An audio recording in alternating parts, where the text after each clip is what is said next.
Bom dia.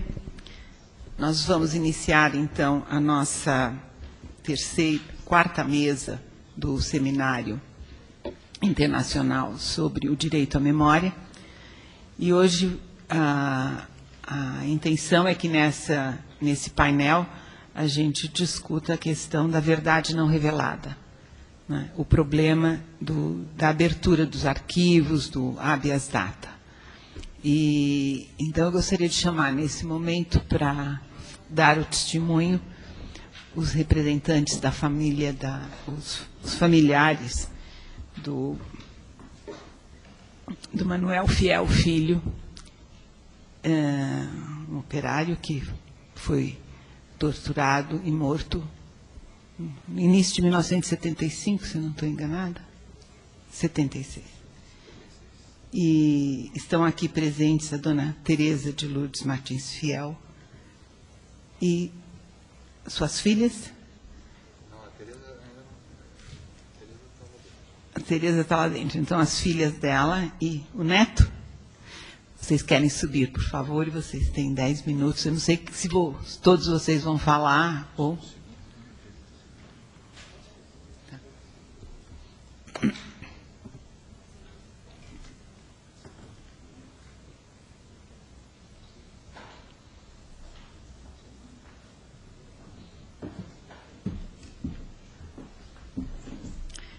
É a Márcia Aparecida Fiel Pivoto que vai falar.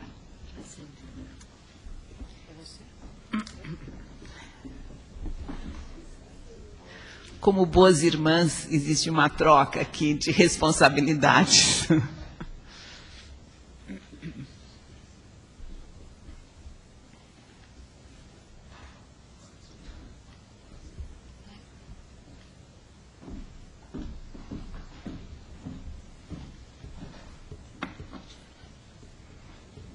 Bom dia, eu sou Maria Aparecida Fiel,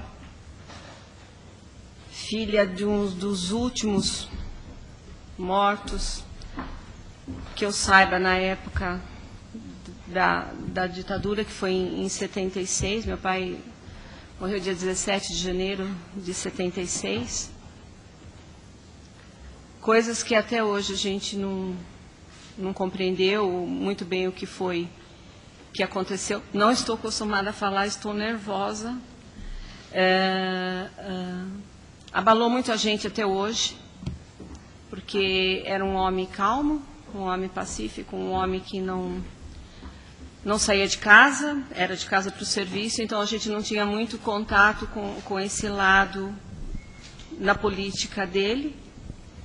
E cada evento que a gente participa, a gente compreende mais essa luta que ele tinha do operário, tentando, acho que, fazer com que as coisas melhorassem. Eu acho que, em certo ponto, ele conseguiu muita coisa, porque depois da morte dele, não houve mais morte nenhuma no DOI-CODE, foi fechado. Eu acho que foi uma luta que ele conseguiu vencer. É isso, Belisário? Eu não estou bem certeza. É bem, né? A gente tem contato com algumas pessoas que estavam, na época que ele foi preso, juntos, no mesmo local, agradecendo pelo que meu pai fez, porque talvez, se não tivesse acontecido aquilo com meu pai, muitas outras pessoas morreriam no DOI-CODE, com torturas. E durante o processo nós fomos sabendo pelos próprios presos que estavam junto com eles que houve tortura mesmo, que para nós foi falado que ele tinha se suicidado por vergonha da família de saber que ele tinha sido preso, que em momento nenhum isso aconteceria, que a gente conhecia muito bem a índole e o caráter do meu pai. E a história, não sei o que mais falar para vocês. Para nós é uma coisa muito abstrata, porque a gente não tinha conhecimento do que ele fazia, no que ele participava. Foram faladas muitas vezes que ele participava da luta para que as pessoas tivessem, parece que era, se eu não me engano, o 13º salário, foi isso? Fundo de garantia, né? Foi na luta, que se as pessoas têm isso agora, devem a participação dele, né, nessa época. E do mais, acho que é muito pouco que a gente sabe. Muito pouco. É isso que foi passado para a gente, é isso que foi dito nos processos. Um sofrimento para a gente até hoje, de ter perdido um pai com 47 anos, sem saber o porquê. Não conheceu nenhum dos netos, esse que está aqui é o mais novo. Não acompanhou a vida nada da gente, porque ele era jovem, a gente era adolescentes, a minha irmã com 16, eu com 18. Então, foi uma coisa muito, muito forte para a gente. Os netos têm muito orgulho do vô que tinham, pela história, pelo que a gente sabe, por acompanhar a gente em todos esses eventos. Eu não sei mais o que vocês gostariam de saber assim, do pai, alguma coisa assim... Não, vocês têm ampla liberdade para fazer o testemunho até o ponto que você julgar necessário. Para nós é um enriquecimento, o que a gente ouviu ontem aqui da Laura Petit, o que a gente ouviu das outras pessoas, o que a gente está ouvindo de você, porque os painéis estão tratando de uma questão mais acadêmica e mesmo de institucional, de como é que você cria uma comissão, que papel que essas comissões têm na democracia, e isso fica uma coisa muito fria, né? E na hora que vocês vêm e falam da vida de vocês, do impacto que a perda dessas pessoas, né, trouxe para a vida de vocês e dos descendentes, na hora em que vocês falam do peso do não saber o que foi, de ter um pai que morre numa circunstância desconhecida, que nunca foi esclarecida, quer dizer, a causa que foi apresentada era falsa, né? E que vocês só têm fragmentos. Vocês não sabem qual era a atuação política dele real. Vocês não têm nada. Então, vocês têm que viver com esses fragmentos e construindo, usando a imaginação de vocês para preencher as lacunas. E isso continua sendo um peso, né? Não dá para a família fechar a história do pai e poder viver o luto, a saudade, né? As coisas que são parte de um processo de perda de uma pessoa querida, né? Então, é essa luta das famílias, é uma luta muito dolorosa, das histórias que não se terminam nunca, né? E para o país, para a democracia, o risco é histórias que não são elaboradas, em que as pessoas não podem identificar os erros que aconteceram e admitir que estes são erros muito graves, que não podem ocorrer de novo, significa que tudo pode acontecer de novo. Porque não há um consenso, né, de que aquelas coisas não podem se repetir. É o que a gente fala, a gente não tem... processo, né? Eu acho que é interessante. Eu conheci essa família há muito tempo. Então é interessante lembrar, Paulo Sérgio pede que eu faça isso agora, eu falaria de qualquer jeito dessa família. Paulo Sérgio pede para lembrar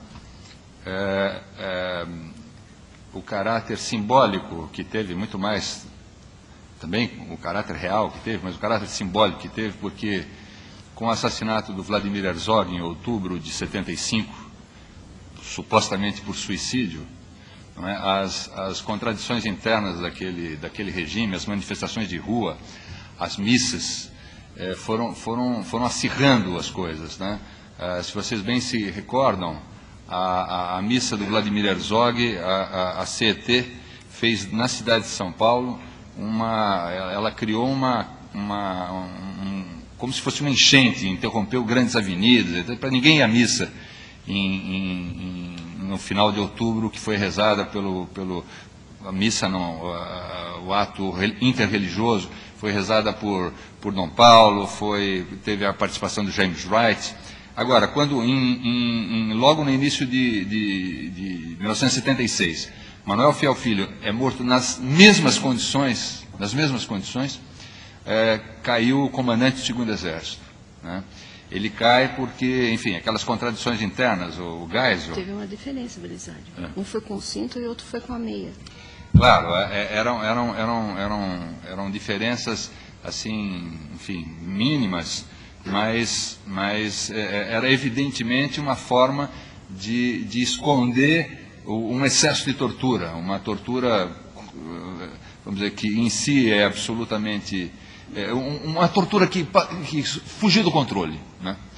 Mas tanto o caso do Herzog quanto o do Fiel, as viúvas decidiram enfrentar a ditadura nas barras do tribunal, que foi uma decisão muito interessante. Uma ação declaratória, outra ação condenatória, mas o fato é que elas vão à justiça, e vão à Justiça Federal exigindo a consequência daquilo. E obtiveram. Quer dizer, esse é um passo, quer dizer, e aí a questão é interessante, a coragem de quem se insurgia contra a ditadura e por isso é preso, e a coragem dos familiares que tomam decisões, processar a ditadura em 75, processar a ditadura em 76, exigia uma disposição anímica absolutamente especial, né? Então eu acho que esse depoimento a Aparecida falava assim, eu não sei o que dizer, mas tem uma história imensa aqui, com Dona Teresa, com as filhas, agora com os netos, de resistência, porque essas sentenças, que são sentenças condenatórias do governo brasileiro, são condenatórias da União, foram que prepararam para a anistia, prepararam para as indenizações, prepararam para o judiciário formar uma posição. É a primeira reação que o Poder Judiciário tem, no caso de Herzog e no caso de Fiel Filho, em relação às torturas que foram cometidas. Na parte penal, e aí eu tive a honra de ter a Comissão de Justiça e Paz e Dona Teresa confiaram a minha parte penal, nós tentamos responsabilizar quem matou e responsabilizar o comandante de quem matou, né? Nós fomos ao Superior Tribunal de Justiça pedindo, olha, houve suicídio com artigos que não podiam estar na posse dos presos, se é que houve suicídio, né? O perito que afirmou o suicídio, depois ele volta atrás e ele diz que havia circunstâncias absolutamente estranhas. Enfim, não é o caso de detalhar aqui, mas então o Superior Tribunal Militar, enfraquecido diante daquela tortura, recusa-se a punir o comandante, né? Nós tínhamos pedido a punição do comandante do AICOD por permitir ou que houvesse tortura, ou que se fosse verdadeira aquela história, que a gente já dizia que não era, se fosse verdadeira aquela história, de qualquer jeito ele era responsável por aquela morte. Claro, naquele momento não foi para frente, foi arquivado, mas hoje há uma iniciativa do Ministério Público Federal para que isso tudo seja revisto. Está nas mãos do Supremo Tribunal Federal, uma decisão, talvez eu fale disso, mas enfim, ela disse, eu não sabia o que dizer, mas essa família é parte da história do Brasil, é parte da luta contra a ditadura no Brasil. E é com muita emoção que nós todos recebemos vocês aqui. Como disse o Paulo Sérgio, isso é para que a gente possa relembrar que atrás desses temas, que são aparentemente frios, etc., tem suor, tem lágrima, tem sangue, tem luta, né? tem muita garra, né? Principalmente das mulheres que ficaram, essas deram um grande exemplo, né? É uma honra receber você aqui hoje, Teresa.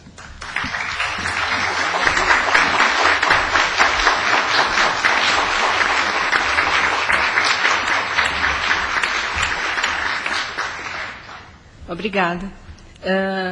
O Belisário falou uma coisa que aconteceu com a gente, força. Não sei, força. Quando aconteceu com o papai, nós tivemos que abandonar as nossas casas. Nós não podíamos ficar em casa, porque a casa era vigiada, a gente não podia conversar com ninguém. Eu estava grávida de 1 mês do meu filho, tive que me ausentar da minha casa e ir para a casa de parente. Minha mãe foi para a casa de outro parente, minha irmã foi para a casa de outra pessoa. Durante o velório do meu pai, só permitiram o velório se não convidássemos ninguém. Se não houvesse conversas paralelas durante o velório. O velório foi de meia hora, não deu tempo de avisar ninguém. Nós olhávamos para os lados, eram pessoas totalmente estranhas, que a gente não conhecia. Onde tinha 2 pessoas juntas, tinha uma pessoa estranha.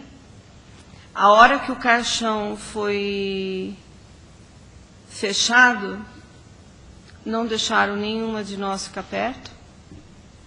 Quem acompanhou o caixão nós não conhecíamos. O papai foi enterrado no cemitério do Brás, na 4ª parada. Enquanto o caixão era enterrado, nas campas em volta tinham pessoas olhando que nós não conhecíamos. Até descer e ser fechada a sepultura, tinha gente olhando dentro e afastando. A gente não podia olhar, não podia comentar, porque eles falaram se fosse comentado alguma coisa, se saísse algum assunto no horário do velório, que eles fechariam o caixão e enterrariam imediatamente, sem deixar que a gente velasse. Então, sofremos pressões muitas. Os processos se arrastaram, o Belisário sabe, mais de 21 anos. Entrávamos, eles recorriam, entrávamos, recorriam, então foi uma luta assim, de 21 anos. Não foi o que a gente queria, que nem o Belisário falou, porque culpados não houve. Não tem culpados até hoje. Ele falou desse processo que estão reabrindo. Eu acho válido, Belisário, mas tem alguém vivo ainda para arcar com isso? Tem? Muitos? Eu falei, tudo bem, vão achar os culpados. Quem? Os carcereiros? Quem torturava? Sim. Quem mandou? Vai chegar nesse? Se for chegar nesse, eu acho uma vitória. Agora, pegar carcereiro, tudo que eram mandados, não sei se eu estou certa na minha coisa, mas eu acho uma coisa... Não sei esse processo agora. Espero que achem mesmo os culpados. Porque até então vão começar por baixo, as pessoas de baixo, mas as pessoas, elas tinham ordem de alguém, elas tinham proteção de alguém para fazer o que elas faziam. Eu espero que isso seja descoberto. Quem ordenou, quem mandou, quem estava por trás. Porque só pegar o peixe pequeno, que nem fala, eu não sei. Espero que isso seja, não entendo de leis, sou leiga, que isso seja uma maneira de se chegar a uma coisa maior. Espero que aconteça, que descubram, que seja realmente culpado quem teve a culpa, mas o culpado, não os intermediários da culpa, o culpado. É isso, gente, que eu tenho para falar. Agradeço vocês. Obrigada.